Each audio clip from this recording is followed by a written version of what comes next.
ہمیں پختہ عقل والے رہبروں کے ساتھ رہ کر عقل سیکھنی ہے، زمانے کو سمجھنا ہے، ہمیں زمانے کا رہبر بننا ہے،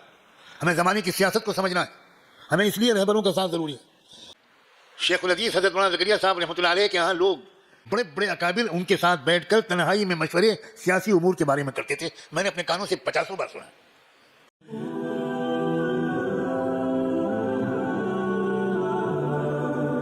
بہت اہم بات کہہ رہا ہوں، شاید کچھ نوجوان علماء سمجھ سکے۔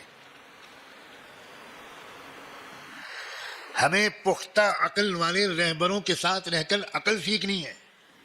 زمانے کو سمجھنا ہے، ہمیں زمانے کا رہبر بننا ہے، ہمیں زمانے کی سیاست کو سمجھنا ہے، ہمیں اس لیے رہبروں کا ساتھ ضروری ہے۔ آپ کو یقین نہیں آئے گا، شیخ الحدیث حضرت مولانا زکریا صاحب رحمۃ اللہ علیہ کے یہاں لوگ اپنی اپنی صلاحیت کے مطابق آتے تھے، لیکن بڑے بڑے اکابر ان کے ساتھ بیٹھ کر تنہائی میں مشورے سیاسی امور کے بارے میں کرتے تھے، میں نے اپنے کانوں سے 50 بار سنا۔ عارف باللہ حضرت شاہ عبد القادر رائے پوری رحمۃ اللہ علیہ کی خانقاہ میں آنے والے تحریک احرار کے قائدین، تحریک خلافت کے قائدین، کانگریس کے قائدین، مسلم لیگ کے قائدین، عطا اللہ شاہ بخاری جیسے قائدین، یہ سب آتے تھے، اور یہ خالی اللہ اللہ کرنے سیکھنے نہیں آتے تھے، یہ اپنی اپنی لائن کے مشوروں کے لیے آتے تھے، اور سب کی رہبری کرتا تھا وہ فقیر عارف باللہ حضرت شاہ عبد القادر رائے پوری۔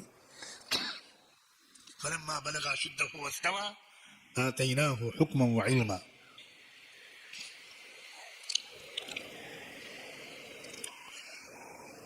اپنے ذہنی افق کو، سطح کو نوجوان علماء بلند کریں۔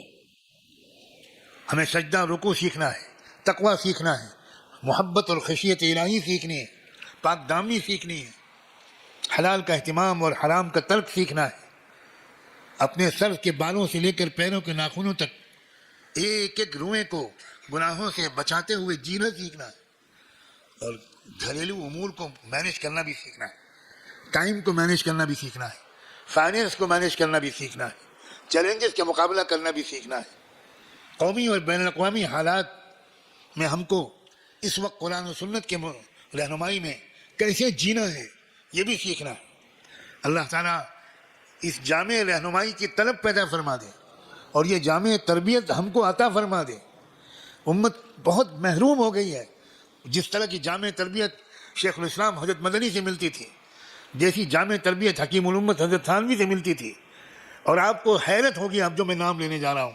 جیسی جامع تربیت حضرت مولانا الیاس سے ملتی تھی۔ حضرت مولانا الیاس رحمۃ اللہ علیہ بار بار علماء سے فرماتے تھے کہ بھائی دیکھیں، امت کے عوام میں کلمہ نماز کی محنت وہ ہمارے ساتھ لگ کر ذرا اس کی مشق کر لو، اور دوسرے ملک کی حالات کے سلسلے میں کیا کرنا ہے یہ حضرت مدنی سے ملتے رہو اور ان کی رہنمائی پر عمل کرتے رہو۔ یہ مزاج تھا ہمارے بزرگوں کا۔ یہ دعویٰ نہیں کرتے تھے ہمارے اکابر کہ جو ملے گا ہمارے یہاں سے ملے گا، خبردار کسی اور طرف دیکھنا مت۔ یہ تو دعویٰ نبوت ہے، تو بہت خطرناک دعویٰ ہے، اور اس سے امت میں زوال بڑھتا جا رہا ہے،